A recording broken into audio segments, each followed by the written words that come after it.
Good afternoon. आप देख रहे हैं दोपहर फटाफट 24, जिसमें मैं आपको बताऊंगी कि अब तक देश दुनिया और जम्मू कश्मीर में क्या कुछ बड़ा रहा, क्या कुछ खास रहा, वो भी फटाफट अंदाज में। अमरनाथ यात्रा के लिए सुरक्षा के कड़े इंतजामों के बीच 8000 से अधिक श्रद्धालुओं का 8वां जत्था जम्मू से हुआ रवाना। जम्मू कश्मीर सरकार का बड़ा फैसला, एएवाई परिवारों के छात्रों के लिए सरकारी कॉलेज और स्कूल्स की फीस पूरी तरह से माफ। रियासी में भारी बारिश के बाद सलाल डैम के खोले गए कई गेट, चिनाब नदी के किनारे रहने वाले लोगों के लिए अलर्ट जारी। ड्रग्स के खिलाफ बड़ी कार्रवाई, कश्मीर में भारी मात्रा में जब्त नशीले पदार्थ नष्ट, कोर्ट के आदेश पर एक्शन।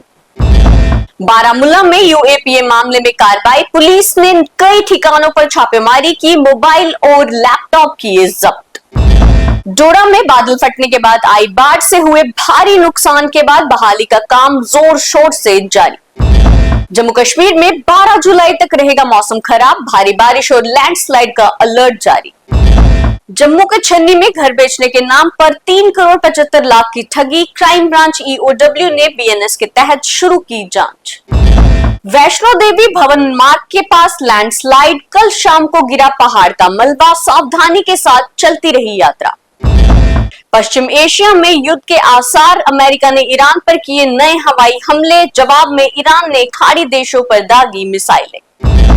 तो ये थी अब तक की देश दुनिया और जम्मू कश्मीर की खास बड़ी खबरें। फिर हाजिर होंगे आवाज फटाफट 24 के साथ, तब तक देखते रहे न्यूज़ रूम 24 आवाज।